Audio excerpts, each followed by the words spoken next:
Breaking news, everybody. We have a massive trade in the Festus Fantasy Football League, so we're going to be going over that today. It is between Two Girls, One Cup and running backs. I'm sure they're going to change their names now. Let's get right into it. So, this trade is Dom's team trading away Tony Pollard, Kyron Williams, Aaron Jones, and Curtis Samuel. He is getting back Chris's Cooper Kupp and Jacoby Myers. When this was first seen in the league, when this first went through, initially I thought, well, both of these teams have just lost their identities. Dom's whole thing was the running backs. Chris's whole thing was gonna be Cooper Kupp and Jamar Chase. Now it seems like they are pretty even teams. I don't know if they have anything special about them as of now. You can make the argument Chris's running backs along with Jamar Chase is really good, but then to counteract that, you have Dom's team with Cooper Kupp and Austin Eckler now. It kind of goes both ways. I don't really see anything completely crazy with each team now.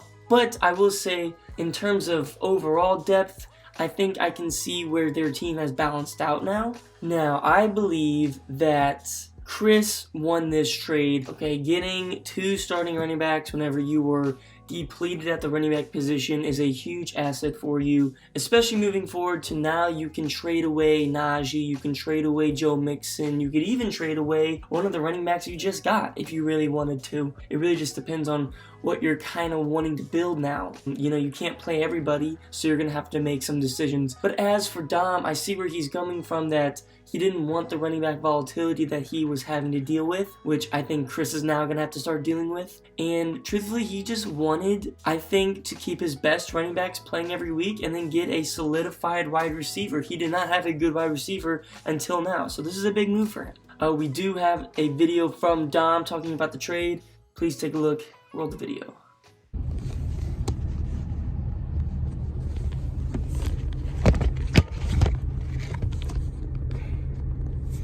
Okay, so I'm gonna make this video while I'm pissed off.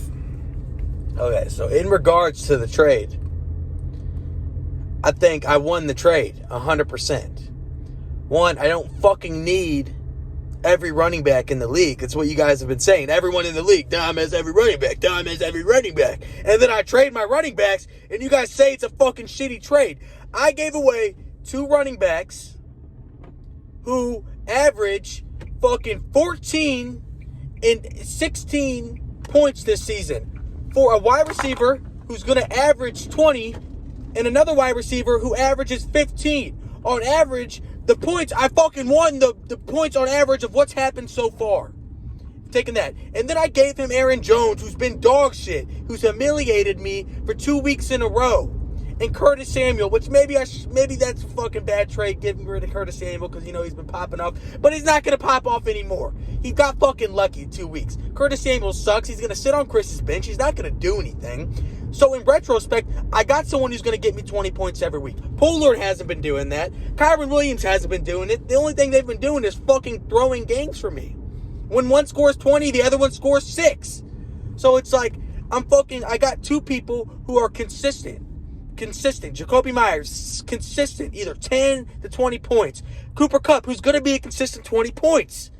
Fuck, I didn't lose this trade. Do I have depth? No, but I didn't have depth before. If one of my running backs went down, it's not like Aaron Jones is going to magically come back and fucking be there for my depth. Could I have started Curtis Samuel? Maybe. Maybe he would have done good, or maybe he would have done what he did before last time I started him. 2.4 points.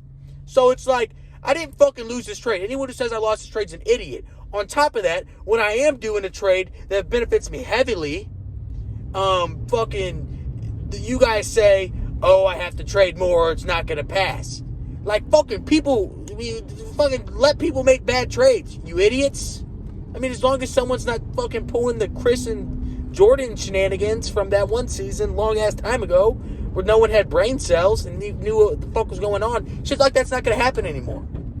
Fucking don't discourage people not to make trades. Let them make their own dumbass decisions. Thank you.